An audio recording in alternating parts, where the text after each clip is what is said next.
तो आज हम जानेंगे कि केस बेस्ड क्वेश्चंस को हमें अच्छी तरीके से कैसे प्रिपेयर करना है ताकि हम एग्ज़ाम में जाकर पाँचों के पाँचों नंबर लेकर आए। एसएसटी हो या फिर साइंस, आपको पैसेज केस बेस्ड क्वेश्चन को कैसे सॉल्व करना है वो आज हम जानेंगे। तो पहले not to jump to the passage directly, ये बड़ी इंपॉर्टेंट चीज़ होती है कि सीधे आपको पैसेज को पढ़ना नहीं है।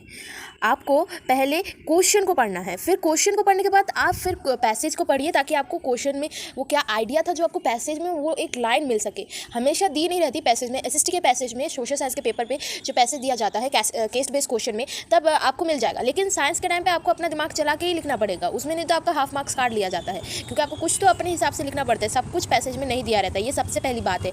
स्टेप्स, क्या हुआ था, इवेंट, ये सभी चीज़ें नहीं दी रहती। जो भी क्वेश्चन है वो रिलेटेड एक पैसेज दिया रहता है ताकि आपको एक आउटलाइन मिल सके, लेकिन पूरा आंसर पैसेज में नहीं होता है। तो please first check the question then jump to the passage.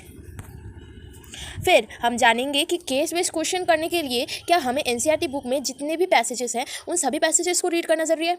Answer ये है कि ये ज़रूरी बिल्कुल भी नहीं है। No, it is not necessary. क्योंकि अगर आप सारे पैसेज रीड करने में वेस्ट कर देंगे अपना टाइम, तो आप दूसरे सब्जेक्ट का पढ़ेंगे, आप मैथ्स के लिए इक्वेशन करने के लिए टाइम कब निकालेंगे। तो इसलिए सभी पैसेजेस पढ़ना इंपॉर्टेंट नहीं है। आपको आजकल यूट्यूब में हर कोई बताता है कि कौन सा पैसेज या फिर कौन सी लाइन ऐसी है जो इंपॉर्टेंट है, जो आपको क्वेश्चन आंसर में हेल्प करेगा। इसी वजह से आपको सभी पैसेजेस पढ़ने की कोई ज़रूरत नहीं है। Only underline the important points, not every line in the book. इस क्लास में हमने हमेशा से पढ़ा है कि व्हेन, हाउ एंड व्हाई।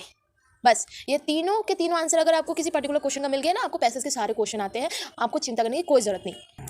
आखिरी में सबसे महत्वपूर्ण पॉइंट ये है कि प्रैक्टिस और प्रैक्टिस की ज़रूरत है, क्योंकि बचपन से हम एक थॉट लेकर चलते हैं कि practice makes a man perfect, और ये सही भी होता है।